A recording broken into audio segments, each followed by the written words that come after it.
के साथ video conferencing के जरिए चर्चा हो रही है। और आपको बता दें, लॉकडाउन खत्म होने के बाद यानी कि 3 मई के बाद आगे किस तरह के कदम उठाए जाएंगे उसको लेकर के अहम बातचीत। और सभी राज्यों में फिलहाल जो कोरोना को लेकर के हालात बने हुए हैं उसका जायजा भी प्रधानमंत्री ले रहे हैं। तो दूसरे लॉकडाउन का 3 मई को आखिरी दिन है, उससे पहले रणनीति क्या होनी चाहिए 3 तारीख के बाद, इस पर चर्चा हो रही है। कुल 7 राज्य ऐसे भी हैं जो कि तकरीबन हामी भर चुके हैं 3 तारीख से आगे भी लॉकडाउन ले जाने के लिए।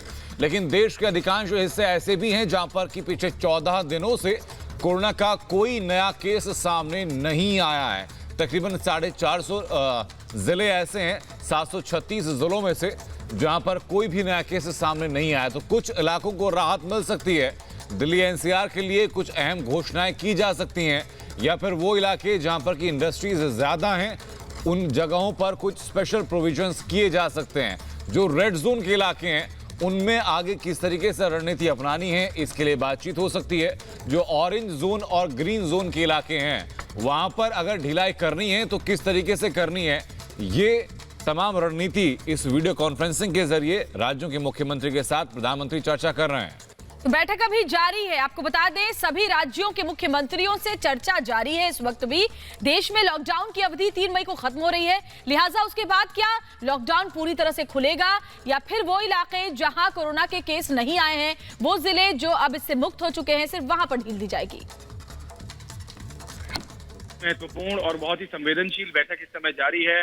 पश्चिम बंगाल की मुख्यमंत्री ममता बनर्जी भी इसमें शामिल है। और ये क्योंकि पश्चिम बंगाल में जिस तरह से सिचुएशन हम देख रहे हैं वो बहुत ही सेंसिटिव सिचुएशन बनी हुई है। कई ऐसे इंसिडेंट्स हो रहे हैं और उसके बाद हमने देखा है कि ममता बनर्जी की टिप्पणियां जिस प्रकार से आई हैं, लेकिन वो भी समझती हैं कि इस समय कोरोना से निपटने के लिए उनको केंद्र सरकार की ज़रूरत है। और केंद्र सरकार चाहती है कि हर एक राज्य, चाहे वो पश्चिम बंगाल हो, चाहे वो महाराष्ट्र हो, चाहे वो दिल्ली हो, चाहे वो उत्तर प्रदेश हो, चाहे वो हरियाणा हो, वहाँ कोरोना के नंबर कंट्रोल में आने चाहिए।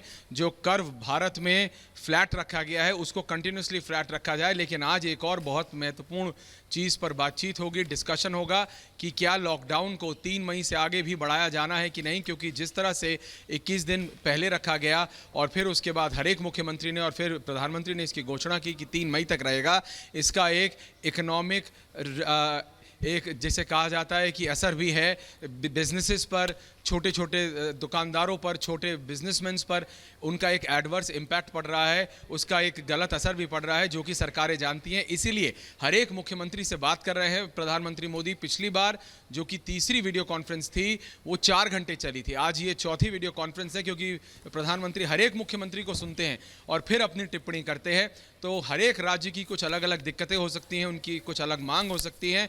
इसीलिए कोरोना वायरस से निपटने के लिए सोशल डिस्टेंसिंग ही एक चीज़ है। आप जानते हैं, हम जानते हैं, प्रधानमंत्री जानते हैं और वो सभी मुख्यमंत्री जानते हैं। लेकिन उसको और इकोनॉमी को साथ साथ कैसे चलाना है, अगर कोई राज्य रिलैक्सेशन देना चाहते हैं, कुछ छूट देना चाहते हैं, तो वो कौन सी छूटें हैं, कौन सा राज्य कहाँ पर कैसे वो चीज़ें करना चाहता है, तो क्या उसकी अनुमति दी जाएगी।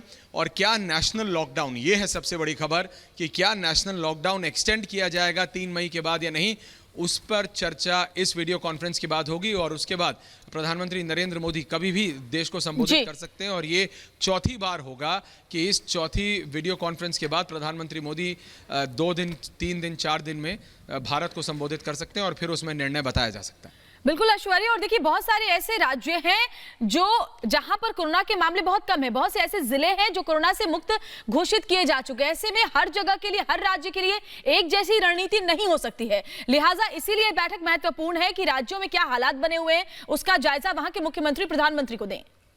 जी देखिए, बात ये सही है, लेकिन जिस तरह से हम अगर अंतर्राष्ट्रीय, क्योंकि ये एक राष्ट्रीय नहीं बल्कि अंतर्राष्ट्रीय आपदा है, इसको पैंडेमिक घोषित कर दिया गया है। और ये जो तस्वीरें हम प्रधानमंत्री मोदी की इस समय लाइव विजुअल्स हम देख रहे हैं, हर एक मुख्यमंत्री इस समय आप देख रहे हैं, कॉनराड सांगमा। तो मैं नॉर्थ ईस्ट की बात करता हूँ, नॉर्थ ईस्ट में कई राज्य ऐसे हैं, गृह मंत्री अमित शाह इस समय बात कर रहे हैं, डिफेंस मिनिस्टर राजनाथ सिंह भी हैं। तो अलग अलग मंत्री अपनी बातें भी रख रहे हैं। अगर किसी राज्य की कुछ ज़रूरतें हैं, किसी राज्य की कुछ टिप्पणियां हैं, तो फिर गृह मंत्री और डिफेंस मिनिस्टर प्रधानमंत्री मोदी के सीधे और उल्टे हाथ पर बैठे हैं। अभी हमने देखा हिमाचल प्रदेश के मुख्यमंत्री, हम देख रहे हैं राजस्थान के मुख्यमंत्री, हम देख रहे हैं उत्तर प्रदेश, तो ये सभी मुख्यमंत्री हैं। लेकिन अंतर्राष्ट्रीय स्तर पर जो मैं कह रहा था, प्रधानमंत्री मोदी की तरफ से हमको ये बताया जा रहा है सूत्रों के अनुसार कि ये बात ज़रूर कही जाएगी कि अंतर्राष्ट्रीय स्तर पर कई देश ऐसे हैं जैसे जापान, जो कि 15 दिन पहले तक कोरोना पर काबू किए हुए था जी, लेकिन अचानक 15 दिन में कोरोना ने ऐसी वापसी की है कि जापान परेशान हो गया है। तो प्रधानमंत्री मोदी किसी भी हाल में ये नहीं चाहते कि इस तरह की सिचुएशन हिंदुस्तान में हो। जी। क्या लॉकडाउन और लोगों की रोजमर्रा की दिक्कतों को इनमें कुछ समन्वय, कुछ सामंजस्य बिठाया जा सकता है ताकि ज्यादा दिक्कत भी ना हो, लेकिन सोशल डिस्टेंसिंग मेंटेन रहे, कोरोना का कर्व ना बढ़े, जापान सिंगापुर जैसी हालत ना हो जाए कि शुरू में कंट्रोल रखा लेकिन बाद में बर्स्ट आ गया। तो ऐश्वर्या, क्या कोई बीच का रास्ता निकाला जाता है? क्योंकि देखिए, कहा जा रहा है कि 736 जिलों में से तकरीबन 400 से ज्यादा जिले ऐसे हैं जहां पर पिछले 14 दिन से कोई नया केस सामने नहीं आया, लेकिन जैसा आपने बताया कि कोरोना रिलैप्स भी कर रहा है, वापस भी लौट रहा है, तो देश सुरक्षित भी रहे, साथ ही लोगों की जो भौतिक सुविधाएं हैं, जो बुनियादी सुविधाएं हैं, जरूरतें हैं, वो भी उनको मिलते रहें, तो इसके लिए बीच का रास्ता कोई निकलेगा? अनंत, भारत एक विशालकाय देश है, जैसा आपने कहा 400 कुछ डिस्ट्रिक्ट्स हैं, कोई एग्जैक्ट नंबर नहीं है मेरे पास, लेकिन कितनी डिस्ट्रिक्ट्स होंगी, 1000 से 2000 से करीबन। तो ये हमें देखना पड़ेगा कि भारत एक विशाल देश है, इसीलिए कई राज्यों में कई हॉटस्पॉट्स हैं, उनको बंद रखा जाए, बाकी चीज़ें खोल दी जाएं, और खोली जाएं तो बहुत ही सीमित तरीके से, सीमित समय के लिए सिर्फ मैन्युफैक्चरिंग सेक्टर को खोला जाए, सिर्फ लेबर इंटेंसिव सेक्टर को खोला जाए, और जब खोला जाए तो हर एक के कोरोना टेस्ट हो, कुछ मापदंड पे काम हो रहा है हमारे सूत्रों के अनुसार, और उसके बाद ही कुछ फाइनल निर्णय लिया जाएगा जब प्रधानमंत्री मोदी चौथी बार देश को संबोधित करेंगे। इस समय आप देख रहे हैं एक के बाद एक मुख्यमंत्री, मनोहर लाल खट्टर हैं, विजय रूपाणी हैं, तो ये सभी मुख्यमंत्री अपनी अपनी बात रखेंगे। प्रधानमंत्री मोदी मेरे को बताया गया है कि एक बार शुरुआत में टिप्पणी करते हैं और उसके बाद हर एक मुख्यमंत्री की बात सुन के फिर अपने फाइनल कमेंट्स देते हैं, क्योंकि अगर पश्चिम बंगाल को कुछ स्पेशल फोर्सेस की जरूरत है तो वो दिया जाएगा, महाराष्ट्र को अगर एक्स्ट्रा मतलब खान पान की जरूरत है, फूड ग्रेन जिसे कहा जाता है, वो ज्यादा चाहिए तो फिर उसकी वो बात रखेंगे। तो इसी तरह से हर एक राज्य के मुख्यमंत्री अपनी अपनी दिक्कतें। बिल्कुल, शुक्रिया आपका ऐश्वर्या। उम्मीद हम करते हैं कि जो चौथी वीडियो कॉन्फ्रेंस राज्यों के मुख्यमंत्री के साथ प्रधानमंत्री कर रहे हैं, इसके बाद कुछ और कॉन्क्रीट नतीजे हमारे सामने होंगे इस पूरे कंपैरिजन के साथ कि भारत अब तक कोरोना की लड़ाई में कितना और सफल हुआ है और क्या और कदम आगे उठाए जाने हैं। इसी बीच मुंबई से एक बड़ी खबर सामने है, जहां मुंबई में 60 स्वास्थ्य कर्मियों को